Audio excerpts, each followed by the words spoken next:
जय हिंद दोस्तों, मौर्य सक्सेशन में आपका स्वागत है। आज हम लोग क्लास 12th इतिहास का आज हम लोग VBI MCQ देखने वाले हैं।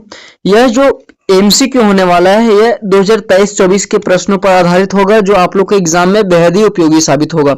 यह जो बोर्ड मॉडल है वो झारखंड शैक्षणिक अनुसंधान परिषद रांची के द्वारा जारी किया गया है और आज हम लोग इसमें MCQ जितने भी प्रश्न है उसको कवर करने वाले हैं, जो आप लोग के एग्जाम में काफी बेहतर होगा। देखिए, आप लोग का जो समय दिया होगा वो 3 घंटा दिया होगा। जो पूर्णांक है, पूर्णांक मतलब जो आपके मार्क्स जो है वो 80 नंबर के पूछे जाएंगे, जिसमें 30 नंबर सब्जेक्टिव होगा और 50 नंबर जो है वो सब्जेक्टिव प्रश्न करवाए जाएंगे। तो चलते हैं, बिना किसी देरी के प्रारंभ करते हैं। इसमें हम लोग MCQ कवर करने वाले हैं, आप लोग को ध्यान में रहना चाहिए। पहला प्रश्न क्या यहाँ पे बोल रहा है कि निम्न में से कौन सा स्थल रावी नदी के किनारे विकसित हुआ है।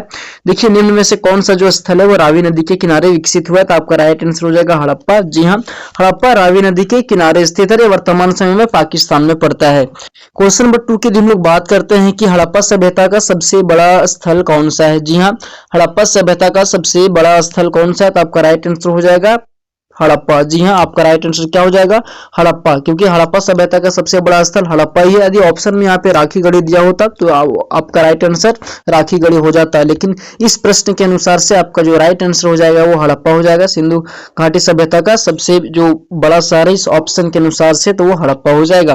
क्वेश्चन नंबर 3 की हम लोग बात करते हैं कि सिंधु घाटी सभ्यता में एकमात्र बंदरगाह कहाँ है, तो आपका राइट आंसर है लोथल। सिंधु घाटी सभ्यता में एकमात्र बंदरगाह लोथल था, जो गुजरात राज्य में स्थित है।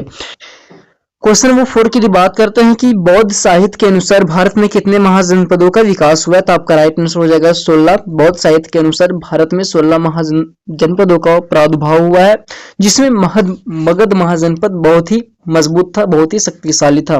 क्वेश्चन नंबर 5 की बात करते हैं कि दक्षिण भारत में स्थित भारत का एकमात्र महाजनपद कौन सा था, तो आपका राइट आंसर हो जाएगा अस्मक। इसी को अवंती के नाम से जाना जाता था। क्वेश्चन नंबर 6 की हम लोग बात करते हैं कि अशोक के अभिलेख को सर्वप्रथम किसने पढ़ा था, तो जेम्स प्रिंसेप ने अशोक के अभिलेखों को सर्वप्रथम निरीक्षण किया था, पढ़ा था। क्वेश्चन नंबर 7 की बात करते हैं कि इंडिका किसकी रचना है, तो मेगास्थनीज के द्वारा इंडिका लिखी गई है। इंडिका एक बुक का नाम है, इसके लेखक मेगास्थनीज है, जो सिकंदर के समय भारत आया था।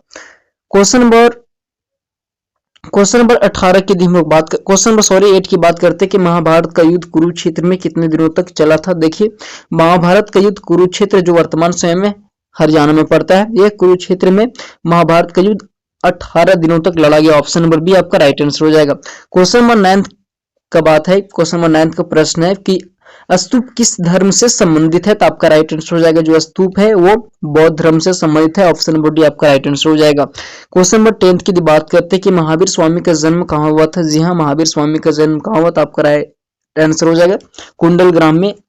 ऑप्शन नंबर बी आपका राइट आंसर हो जाएगा, महावीर स्वामी का जन्म कुंडल ग्राम में हुआ था।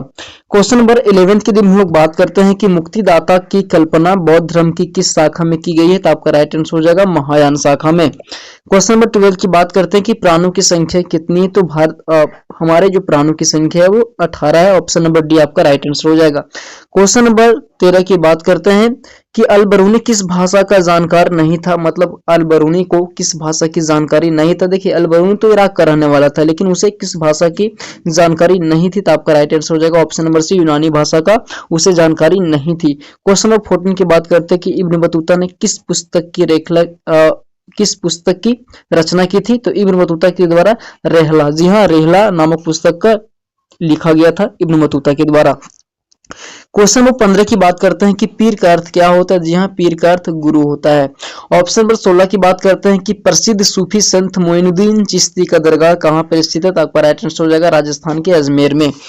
ऑप्शन नंबर 17 की हम लोग बात करते हैं कि अलवार संप्रदाय के लोग किस देवता के उपासक थे, तो आपका राइट आंसर हो जाएगा अलवार संप्रदाय के जो लोग थे वो विष्णु भगवान के उपासक थे। क्वेश्चन नंबर 18 की बात करते हैं कि विजयनगर साम्राज्य के संस्थापक कौन है, तो विजयनगर साम्राज्य के जो संस्थापक थे हरियर और बुका प्रथम थे। ऑप्शन नंबर सी आपका राइट आंसर हो जाएगा। क्वेश्चन नंबर 19 की बात करते हैं कि तेलुगु साहित्य आमुक्तमाल्यद की रचना किसके द्वारा किया गया था। देखिए, आमुक्तमाल्यद और जामोती कल्याणम ये दोनों पुस्तकें कृष्णदेवराय के समय में कृष्णदेवराय के द्वारा ही लिखा गया था।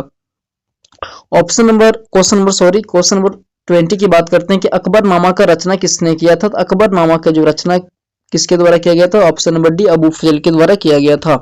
क्वेश्चन नंबर 21 के दिन हम लोग बात करते हैं कि संथाल विद्रोह कब हुआ था। जी हाँ, संथाल विद्रोह कब हुआ था? तो आपका राइट आंसर हो जाएगा 1855 ईस्वी को संथाल विद्रोह हुआ था, सिद्धू कान्हू के द्वारा किया गया था। क्वेश्चन नंबर 22, दामिन ये कोह क्या है? जी हाँ, दामिन ये कोह संथालों की भूमि है। ऑप्शन नंबर सी आपका राइट आंसर हो जाएगा। क्वेश्चन नंबर 23 की बात करते हैं कि 1793 में जब स्थायी बंदोबस्त लागू हुआ था उस समय भारत का गवर्नर कौन था? तो आपका राइट आंसर हो जाएगा आपका राइट आंसर बी हो जाएगा, कॉर्नवालिस, लॉर्ड कॉर्नवालिस। 1793 में जब अस्थायी बंदोबस्त बंगाल के क्षेत्र में लागू किया गया था उस समय बंगाल का जो गवर्नर था वो लॉर्ड कॉर्नवालिस था। ऑप्शन नंबर बी आपका राइट सही हो जाएगा। क्वेश्चन नंबर 24 की बात करते हैं कि 1857 का विद्रोह का प्रारंभ कहां से हुआ था? तो 1857 के विद्रोह का प्रारंभ उत्तर प्रदेश के मेरठ से हुआ था। ऑप्शन नंबर बी आपका राइट आंसर हो जाएगा। क्वेश्चन नंबर 25 की बात करते हैं कि सहायक संधि व्यवस्था को किसने प्रारंभ किया था? तो सहायक संधि व्यवस्था जो था वो लॉर्ड वेलेस्ली के द्वारा लागू किया गया था। ऑप्शन नंबर ये आपका राइट आंसर है। क्वेश्चन नंबर 24 की बात करते हैं कि चौरी चौरा कांड कब हुआ था? जी हाँ, चौरी चौरा कांड कब घटित हुआ था? तो आपका राइट आंसर हो जाएगा 4 फरवरी 1922 ईस्वी को उत्तर प्रदेश के गोरखपुर में यह घटना घटित हुई थी। क्वेश्चन नंबर 27 की बात करते हैं। क्वेश्चन नंबर 27, महात्मा गांधी के राजनीतिक गुरु कौन थे? जी हाँ, तो महात्मा गांधी के जो राजनीतिक गुरु थे वो option number C Gopal Krishna Gokhale थे। क्वेश्चन नंबर 28 की बात करते हैं। क्वेश्चन नंबर 28, भारतीय संविधान सभा के अस्थायी अध्यक्ष कौन नियुक्त हुए थे? तो भारतीय संविधान सभा के अस्थायी अध्यक्ष की बात करेगा तो आपका राइट आंसर ए हो जाएगा, राजेंद्र प्रसाद। और प्रारूप समिति के अध्यक्ष की बात करेंगे तो B.R. अम्बेडकर साहब हो जाएंगे। तो इसके अनुसार से अस्थायी अध्यक्ष जो थे वो राजेंद्र प्रसाद थे। क्वेश्चन नंबर 29 की हम लोग बात करते हैं कि भारतीय संविधान कब लागू किया गया। देखिए, भारतीय संविधान को कब लागू किया गया तो आपका राइट आंसर हो जाएगा 26 जनवरी 1950 को भारतीय संविधान लागू किया गया। आपका अंतिम प्रश्न है कि संविधान के निर्माण में कितना समय लगा था। जी हाँ, हमारे संविधान को बनने में कुल कितने वर्षों का समय लगा था? तो आपका राइट आंसर हो जाएगा 2 वर्ष 11 माह 18 दिन। ऑप्शन नंबर बी आपका राइट आंसर हो जाएगा। आई होप दोस्तों आप लोग का वीडियो काफी इंपॉर्टेंट लगा होगा। तब तक के लिए जय हिंद, मिलते हैं नेक्स्ट वीडियो में। यदि आप लोग इसका MCQ तो हो गया है, यदि इसका सब्जेक्टिव भी चाहते हैं तो कमेंट में हमें अगले वीडियो के लिए प्रेरित करें। जय हिंद, जय भारत।